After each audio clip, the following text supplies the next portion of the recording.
Assalamualaikum warahmatullahi wabarakatuh. Saudaraku yang dicintai Allah, dalam tradisi tasawuf, makrifat dipahami sebagai tahap tertinggi dalam perjalanan rohani seorang hamba menuju Tuhannya. Sebelumnya, seorang murid harus melalui tahap-tahap seperti syariat, tarekat, dan hakikat. Baru setelah itu, jika Allah mengizinkan, tersingkaplah tirai makrifat.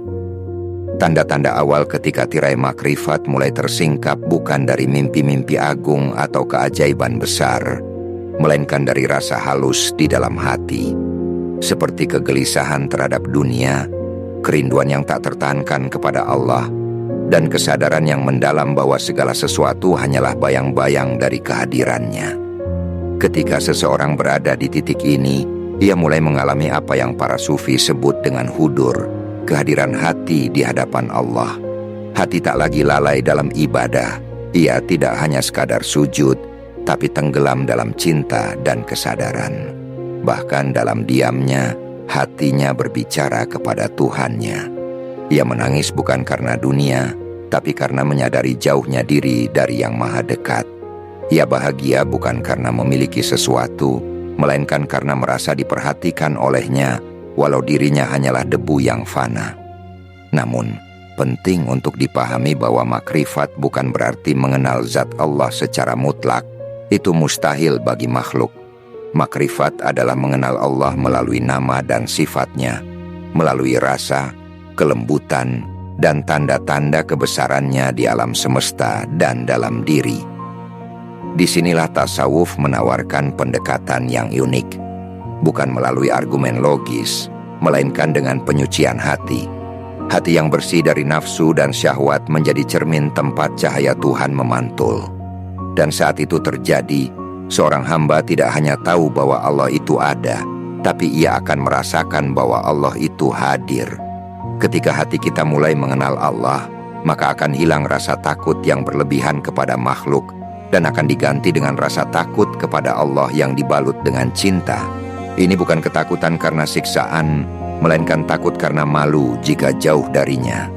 Ini disebut khosyah, rasa takut yang lahir dari ma'rifat. Dan orang-orang yang memiliki khosyah inilah yang Allah sebut dalam Al-Quran sebagai ulama yang sejati. Bukan karena ilmu mereka semata, melainkan karena kedekatan hati mereka kepada Allah Subhanahu wa Ta'ala. Ciri lain ketika seseorang sudah mulai terbuka pintu ma'rifatnya adalah kemampuan hati untuk menangkap isyarat ilahi. Dalam dunia tasawuf, ini dikenal dengan istilah warid. Warid adalah semacam ilham atau getaran spiritual yang datang tiba-tiba dan mendorong seseorang melakukan kebaikan atau merenung lebih dalam. Namun kebanyakan para sufi tidak tergoda oleh warid, karena bagi mereka, yang lebih penting adalah zat yang mengirimkan warid itu, yakni Allah Subhanahu wa Ta'ala. Hamba yang berada dalam tahap makrifat juga mulai merasakan bahwa segala sesuatu adalah dari Allah, oleh Allah, dan menuju Allah. Ia tidak lagi protes terhadap takdir, sebab ia tahu bahwa di balik setiap kejadian ada cinta dan pendidikan ilahi. Ia memandang musibah sebagai cara Allah membersihkan hatinya. Ia melihat rezeki bukan dari manusia, melainkan dari tangan kasih Tuhan. Ia hidup dalam ridho, tenang dalam badai, dan kuat meski dunia menggodanya.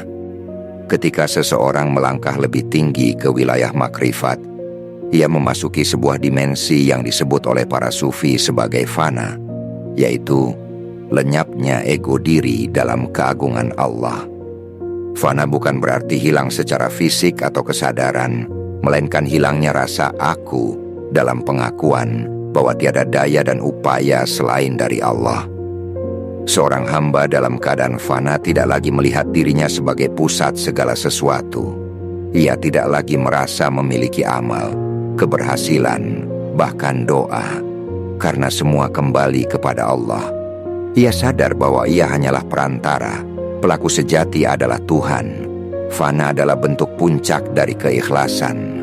Dan dari fana, seorang hamba dibangkitkan kembali dalam baqo, hidup dalam kesadaran bersama Allah, Disinilah muncul pribadi-pribadi sufi yang lembut, bijaksana, dan kuat menghadapi ujian.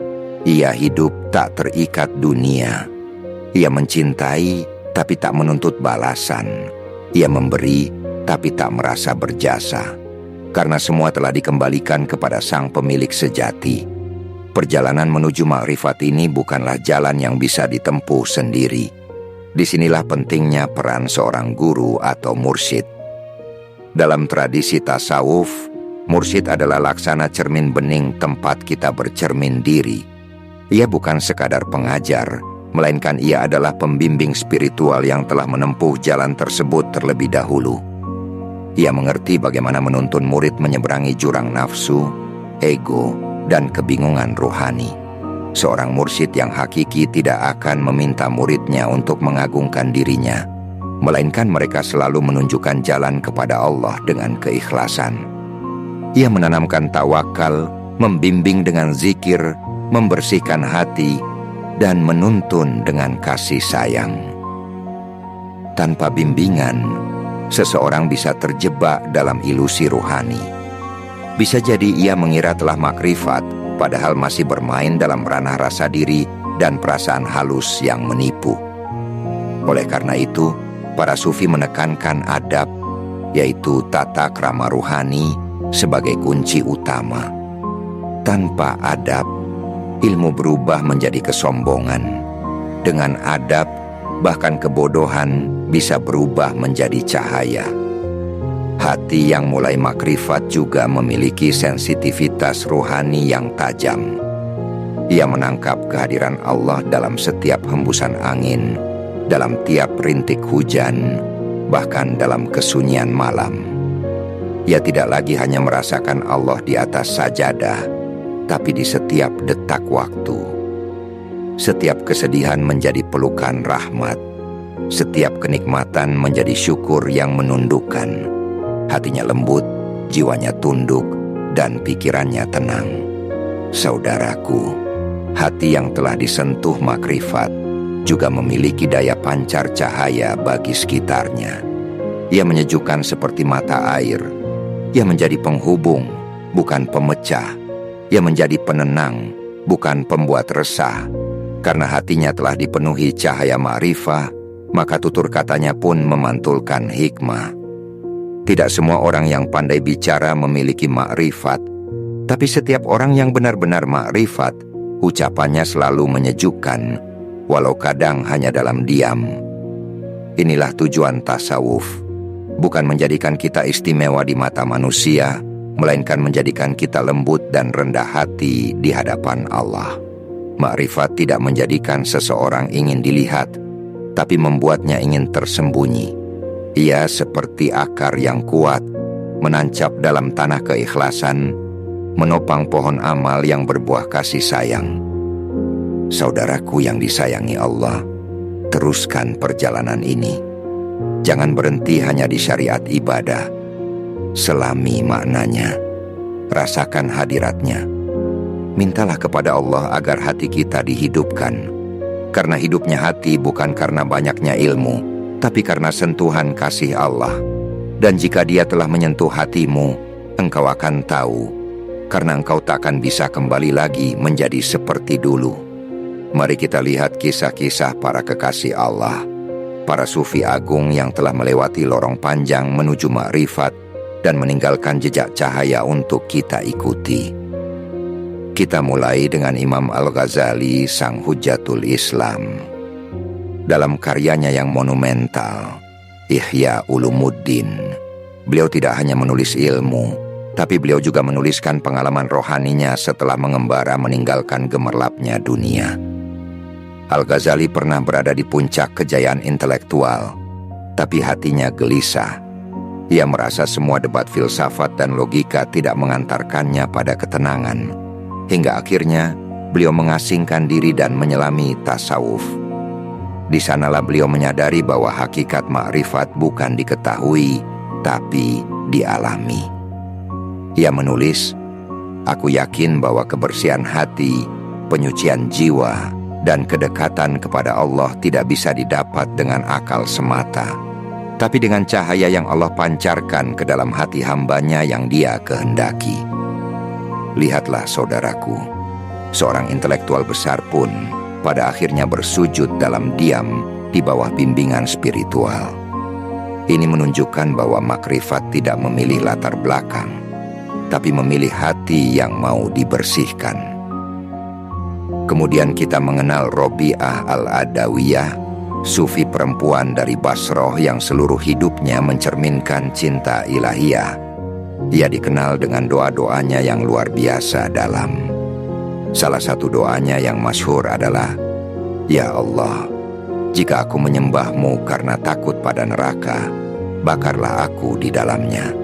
Dan jika aku menyembahmu karena mengharap surga, haramkan surga itu untukku. Tetapi jika aku menyembahmu semata karena cinta kepadamu, jangan palingkan wajahmu dariku." Itulah makrifat saudaraku. Cinta yang murni, tidak transaksional, tidak meminta balasan, tidak menuntut surga. Hanya ingin dekat, ingin mengenal, dan ingin mencintai tanpa syarat. Ketika cinta seperti ini telah tumbuh dalam hati, semua ritual ibadah berubah menjadi kenikmatan. Bukan beban, tapi kebutuhan. Karena hati telah mengenal siapa yang disembah. Dan mari kita ingat, Jalaluddin Rumi, penyair dan sufi besar dari Persia. Puisinya yang mendalam adalah hasil dari ekstase rohani, dari cinta yang membara kepada Tuhan. Dalam salah satu puisinya, Rumi berkata, "Apa yang harus kulakukan, ya kekasihku? Karena aku tidak mengenal diriku lagi.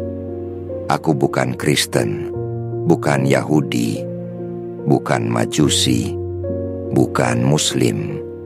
Aku hanya debu dalam genggaman kasihmu." Kalimat ini bukan penolakan agama, melainkan ekspresi fana, ketika ego dan identitas dunia lenyap karena begitu dekatnya cinta kepada Allah. Rumi mengajarkan kita bahwa makrifat bukan sekadar pemahaman, melainkan pengalaman yang membakar. Dan dari api cinta itulah lahir kelembutan, kasih sayang, dan keindahan akhlak.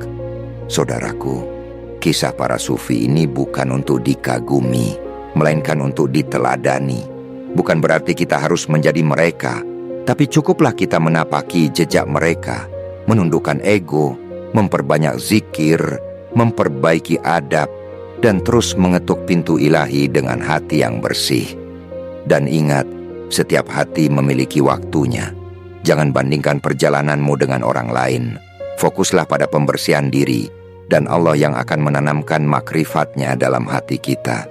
Seperti benih yang tumbuh dalam tanah yang lembut, begitu pula makrifat akan tumbuh dalam hati yang ikhlas, sabar, dan pasrah kepadanya. Makrifat, meskipun berawal dari sentuhan ilahi yang lembut, bukanlah sesuatu yang tiba-tiba hadir tanpa usaha. Ia seperti cahaya yang hanya bersinar terang di ruang yang bersih. Maka, langkah konkret yang para sufi wariskan kepada kita adalah zikir, tafakur, dan muhasabah. 3 hal ini adalah alat penyucian, pelembut, sekaligus penyadaran. Kita kupas satu-satu, mulai dari zikir. Zikir adalah amalan utama dalam tasawuf. Zikir yang sejati adalah kesadaran yang terus hadir di dalam hati kita di hadapannya. Ia tidak hanya melatih lidah untuk menyebut nama Allah, tapi mengarahkan hati untuk terus merasa dilihat olehnya. Dalam zikir ada kehadiran. Ketika engkau mengucap Allah, Allah, maka rasakan bahwa Dia Maha mendengar dan sedang memperhatikanmu. Zikir yang seperti ini, kata para sufi, mampu mengetuk pintu langit dan membuka nur makrifat di hati. Dalam zikir juga ada pembersihan. Nama-nama Allah adalah cahaya, dan ketika engkau menyebut namanya, engkau seolah menggosok kaca hatimu dari debu-debu dunia. Makin engkau istiqomah, maka makin teranglah hatimu, hingga pada akhirnya engkau bisa melihat segala sesuatu dengan pandangan Allah, bukan lagi dengan pandangan hawa nafsu. Sekarang ke cara kedua, yakni tafakkur. Tafakkur adalah jalan masuk ke dalam makna. Ia bukan hanya merenung, tapi merenung dengan kesadaran ilahi. Tafakkur mengajak kita melihat tanda-tanda kebesaran Allah dalam segala sesuatu. Ketika melihat pohon tumbuh, kita menyadari kekuasaan yang memberi kehidupan. Ketika menyaksikan kematian, kita sadar betapa dunia ini fana. Tafakkur mengubah pengalaman biasa menjadi pelajaran rohani. Para sufi berkata, 1 jam tafakkur lebih baik dari 1000 rakaat ibadah yang tanpa kesadaran. Karena dengan tafakkur, hati digerakkan oleh makna. Ia tidak terjebak dalam rutinitas, tapi selalu merasa berjalan bersama Allah dalam setiap waktu dan kejadian.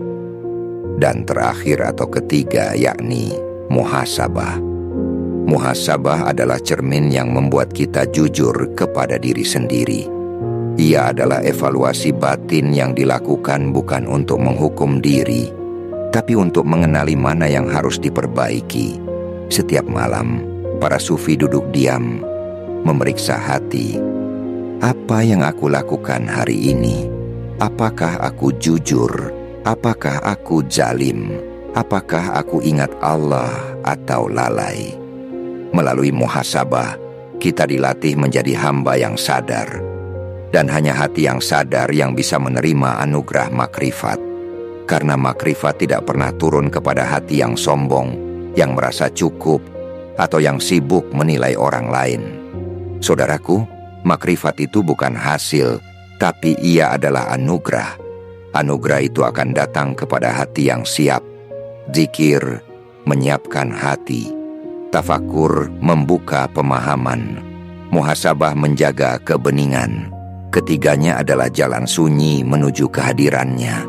Dan ketika Allah telah berkenan hadir di hati seorang hamba, maka saat itulah dunia kehilangan cengkeramannya. Tidak ada lagi rasa iri, takut, atau tamak.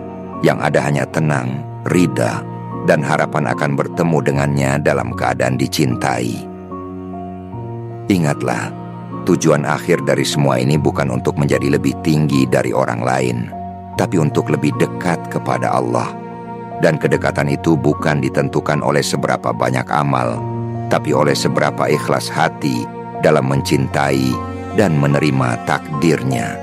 Ketika makrifat mulai mengakar dalam hati, ia tidak hanya berdampak pada dunia batin saja, tetapi memancar ke seluruh aspek kehidupan.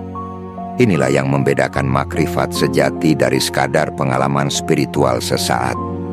Ia menanamkan kebahagiaan yang hakiki, bukan yang bersumber dari dunia luar, tetapi dari dalam hati yang telah mengenal Tuhannya. Kebahagiaan yang lahir dari makrifat adalah kebahagiaan yang stabil, tidak tergoncang oleh perubahan keadaan. Seseorang yang telah makrifat tidak berbahagia karena mendapat dunia, dan tidak pula sengsara ketika kehilangan. Ia hidup dalam rasa cukup, karena hatinya telah bersandar kepada Yang Maha Kaya. Ia tidak takut miskin, tidak resah oleh pencapaian orang lain, dan tidak gelisah oleh ketidakpastian dunia. Ia tahu, semua adalah cermin kehendak Allah. Ia ridho, dan disitulah letak kedamaian sejati. Para sufi tidak hanya dikenal karena ibadah mereka, tapi karena akhlak mereka. Dan makrifat adalah sumber akhlak tertinggi. Hamba yang telah mengenal Allah akan otomatis lembut, karena ia sadar bahwa setiap manusia adalah ciptaannya. Ia tidak menyakiti, karena ia merasa dilihat olehnya. Ia tidak menyombongkan diri, karena ia sadar bahwa semua kelebihan adalah titipan. Ia tidak mengungkit jasa, karena ia tahu amalnya hanya diterima jika dibersihkan dari ego. Dalam interaksi sosial, makrifat menjadikan seseorang ringan memberi, cepat memaafkan, dan sabar menghadapi ujian dari manusia. Karena ia tidak lagi melihat orang-orang dengan mata dunia, tapi dengan pandangan ruhani. Ia melihat ada hikmah di balik setiap ucapan kasar, ada latihan jiwa di balik perlakuan buruk. Dan inilah keajaiban makrifat. Ia mengubah setiap kejadian menjadi bahan bakar cinta kepada Allah. Saudaraku, makrifat bukan berarti menarik diri dari dunia. Justru sebaliknya, ia mengajarkan kita untuk hadir sepenuhnya di dunia dengan hati yang terhubung ke langit. Seorang sufi bisa saja berdagang, bekerja, berumah tangga, tapi hatinya tidak pernah lepas dari Allah. Inilah konsep khuluqur robbani, akhlak yang mencerminkan kehadiran ilahi. Ia bekerja dengan amanah karena tahu Allah menyaksikan. Ia menjadi suami, istri, atau orang tua yang penyayang karena tahu semua ini adalah ladang pengabdian. Makrifat juga melahirkan kebijaksanaan. Hamba yang telah diberi cahaya ini tidak mudah menghakimi, tidak tergesa-gesa dalam menilai, dan selalu mencari makna di balik peristiwa. Ia tenang karena hatinya tidak sibuk dengan penampilan luar. Ia bijak karena ia melihat dengan mata hati. Ia menasihati dengan lembut, bukan menggurui. Ia hadir sebagai peneduh, bukan sebagai hakim. Dan yang lebih dalam lagi, makrifat melahirkan kerinduan yang terus tumbuh, rindu untuk pulang. Hati yang telah merasakan kedekatan dengan Allah akan selalu ingin lebih dekat. Ia merasa dunia ini sempit, meski tubuhnya bebas. Ia merasa asing, karena jiwanya telah terikat pada kampung akhirat. Ia tidak ingin mati, tapi ia rindu bertemu. Dan kerinduan inilah yang membuat amal-amalnya tulus, karena semua dilakukan bukan untuk menghindar dari neraka, tapi untuk mempercepat pertemuan dengan kekasih. Mari kita akhiri dengan menjelajahi bagaimana makrifat tidak hanya menjadi jalan keselamatan pribadi, tetapi juga menjadi fondasi bangunan sosial yang penuh rahmat. Saudaraku yang disayangi Allah, sejarah telah mencatat bahwa para wali Allah, para ulama sufi, dan para pejalan rohani yang telah mencapai makrifat tidak berhenti pada menyucikan diri. Mereka turun ke tengah masyarakat. Mereka hadir sebagai cahaya yang menuntun, bukan sebagai hakim yang mengadili. Lihatlah Wali Songo di Tanah Jawa. Mereka bukan hanya ahli ibadah, tetapi mereka juga pembangun peradaban. Dengan kelembutan makrifat, mereka membimbing masyarakat, menghapus kekerasan, dan menanamkan cinta kasih dalam hubungan antar manusia. Makrifat menjadikan seseorang peka terhadap penderitaan orang lain. Ia tidak bisa tenang melihat tetangganya lapar. Ia tidak bisa bahagia jika masih ada anak yatim menangis. Karena hati yang telah mengenal Allah akan mencintai ciptaannya. Ini bukan teori, ini adalah pengalaman. Dan inilah sebab mengapa makrifat melahirkan masyarakat yang harmonis.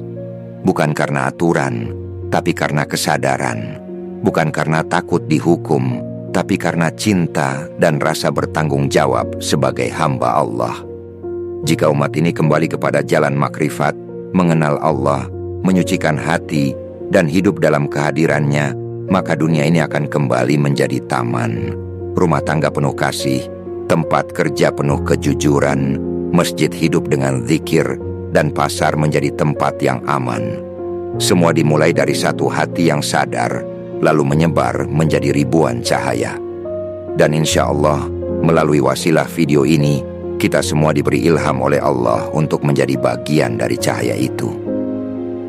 Sebelum kita tutup, saya mohon dengan penuh kerendahan hati, jika Anda merasa mendapatkan manfaat, ilmu, atau ketenangan dari video ini, mohon bantu perjuangan ini dengan cara tekan tombol like, subscribe, dan aktifkan lonceng notifikasi.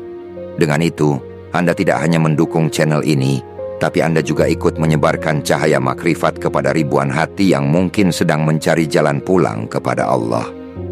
Jangan lupa untuk tinggalkan komentar sebagai bentuk doa atau renungan Anda, dan bagikan ke teman atau keluarga.